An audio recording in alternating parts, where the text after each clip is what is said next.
He's back. After 18 years. And people around here still call him the traitor. I didn't hear it in a courtroom or in some dramatic family gathering. No. Those words came casually, thrown into the air by a barista making small talk while handing off a latte. But to me, they hit like a freight train. I'm Caleb Monroe, 32, architect, soon-to-be husband, and son of the most disgraced man this town has ever known. My father, Graham Monroe, was arrested when I was just 14. He pled guilty to orchestrating a multimillion-dollar fraud scheme through his real estate firm. The newspapers dubbed it the Monroe Collapse. My mother collapsed not long after. A quiet woman with a soft laugh and tired eyes. She died just 2 years later of a stroke. But those who knew her knew better. It wasn't her heart that failed. It was everything else. My older brother, Derek, handled it all in his own way. He was 19 when it happened. Already in college. He dropped out, came back home, then disappeared again a year later. Since then, we've spoken maybe 4 times. He doesn't do holidays, doesn't check in, doesn't ask about the past. And me? I stayed. I stayed through the whispers, the stares, the teachers who pulled me aside and gently asked if I was okay. I graduated from a high school where my last name was a curse, then scraped my way through college with scholarships and part-time jobs because we had nothing left. I built my life brick by brick, making damn sure no one could ever say I was my father's son. So when I heard those words, he's back, it was like a crack forming in a wall I'd spent years fortifying. I didn't finish my coffee. I walked out of the cafe, got in my truck, and drove. I ended up near the edge of town, by the old gas station that always smelled like burnt oil and rubber. It hadn't changed a bit. Neither had he. My father was standing beside an old pickup, pumping gas. Same slouched shoulders. Same silver hair, though thinner now. Same quiet stillness that used to fill a room like smoke. For a few seconds, I froze. My instincts told me to leave, to protect the life I'd built. The fiancé who didn't know the whole story. The future that had no place for the past. But something else moved my feet. "Dad," I said. He turned, slow and calm. His face was more wrinkled, more tired. But his eyes, they were exactly the same. Warm, heavy. "Caleb," he said, like he'd been waiting for me. "You look just like your mother." That hit a nerve. "Don't say her name." He nodded, stepping back from the pump. "Fair. Why are you here?" "I wanted to see the old house one more time." I laughed short, bitter. "They tore it down.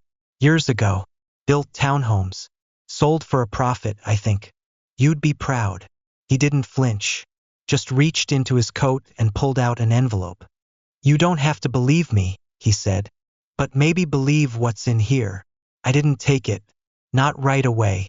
I just stared at it, anger twisting in my chest. "You ruined everything," I whispered. "Mom, Derek, me. You broke us." "I know." "No, you don't." He looked away, swallowing hard. "I'm not asking for forgiveness, Caleb. Just the truth." That line stopped me. Not because it was powerful, but because I didn't expect it from him. I snatched the envelope and turned back toward my truck. "Don't follow me," I said. "I won't." As I drove away, I glanced once in the mirror. He was still standing there, one hand resting on the pump handle like he needed something to lean on.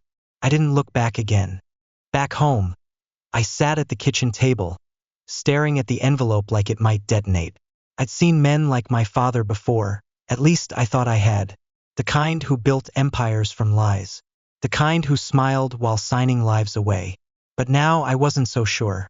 Inside the envelope was a USB, a letter, and a photocopy of a document marked confidential. My hands shook as I unfolded the note.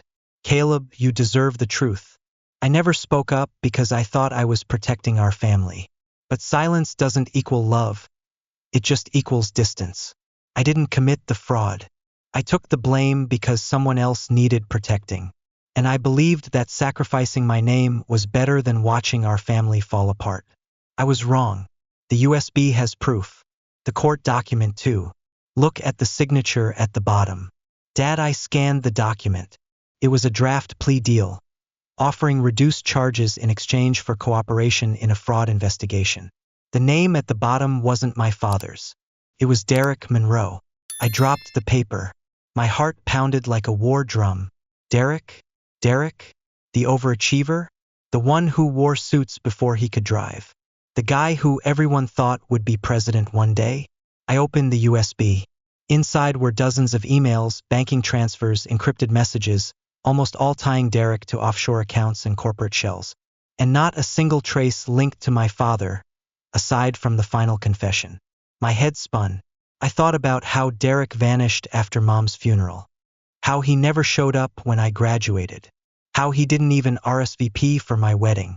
Had I been that blind? I grabbed my phone, thumb hovering over Derek's name in my contacts. I didn't call. Instead, I opened my drawer and pulled out a framed photo, me, Derek, and Mom, standing on the porch of our old house. Dad had taken the picture. In it, Derek had his arm around me, smiling like nothing could ever break us. And yet, he had let our father go to prison. He had let our mother die under a shadow of shame. He had let me grow up carrying a lie. And I had believed him, defended him, hated the wrong man. The real traitor in my family hadn't disappeared. He had simply walked away. And maybe, just maybe, the last person to betray my father was me. The thing about betrayal is that it doesn't kill you instantly. It bleeds you out, slowly, quietly, until you're too empty to feel it anymore. The documents on the USB weren't just damning. They were clinical, unforgiving. My brother hadn't just made a mistake. He had engineered a system to siphon millions into shell accounts, leaving investors, friends, even longtime family friends with nothing. And my father? He had taken the fall. Silently, willingly. There were email drafts in the folder too. From my father. To me. To Derek. To Mom. None of them were sent. But each of them was filled with the kind of love I didn't know he still had. Derek was always the bright one. I never wanted to break that shine. Maybe I polished it too hard, and it turned to glass. Caleb deserves more than this silence. But how do you tell your son you gave your life away and it wasn't enough? That one stuck with me, because that's exactly what he did.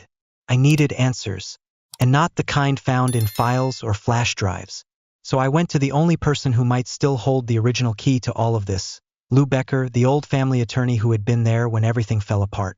He looked older than I remembered, thinner, a man folded inward by too many truths.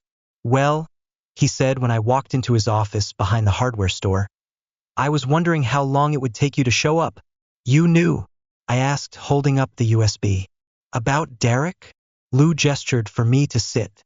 Not officially, but your father never asked for a deal, never fought back. I'd been his legal counsel for almost 2 decades. That wasn't like him. I dropped the USB on his desk. Why didn't you say anything? Because your mother begged me not to. He said it without hesitation, but not without regret. She wanted you to live free of the shame. She thought the truth would only destroy what little you had left. I swallowed hard. And Derek? Lou let out a long breath. He came to me once, after the charges were filed. He was panicking, asked if there was any way to make it all go away. Next thing I know, your father calls, tells me to draft a full confession. So they both knew. Your mom suspected, Lou said. Your father knew. Derek. Well, I think he convinced himself that silence was mercy. I leaned back, a sick heat rising in my throat. He stole millions, I said. He let Dad rot in prison. And I spent years hating the wrong man. Lou gave me a look I didn't expect.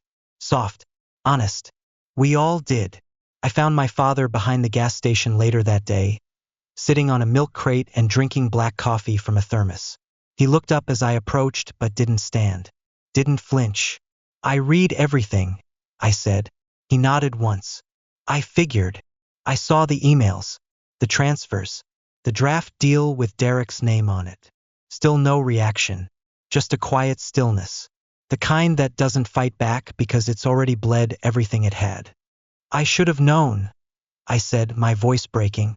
I should have asked more questions. No, he said gently. You were just a boy. You believed what you were told. That's what children do.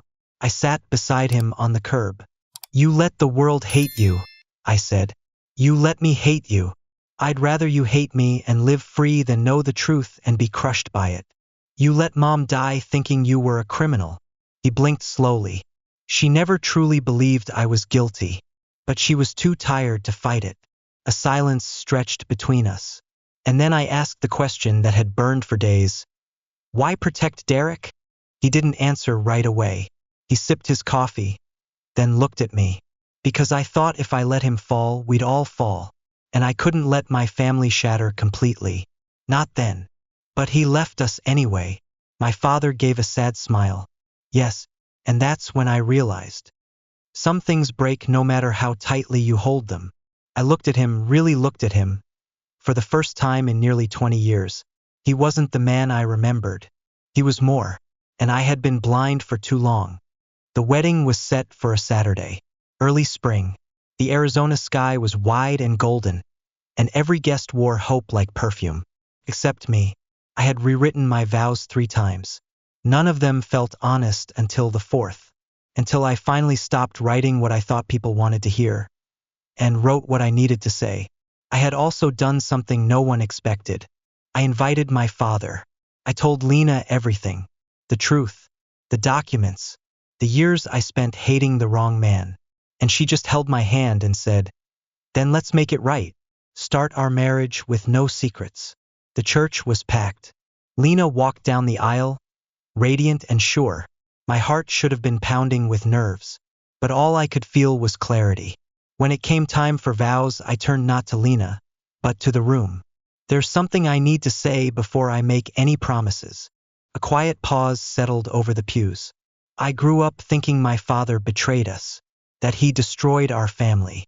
And for 18 years, I hated him for it. My throat tightened. But last week, I learned the truth. My father, Graham Monroe, is not a traitor. He's not a criminal. He's not the man this town believes he is. Gasps, whispers, a few wide eyes. He's a father who made the greatest sacrifice I've ever witnessed. He gave up everything. His name, his freedom, his dignity, to protect his son. I looked straight at the back pew, where my father sat, hunched and small, holding his cap in trembling hands. And for all those years I stayed silent. I was the one who betrayed him. A hush fell. Then, a ripple of emotion. Like the crowd collectively exhaled a truth none of them had ever considered.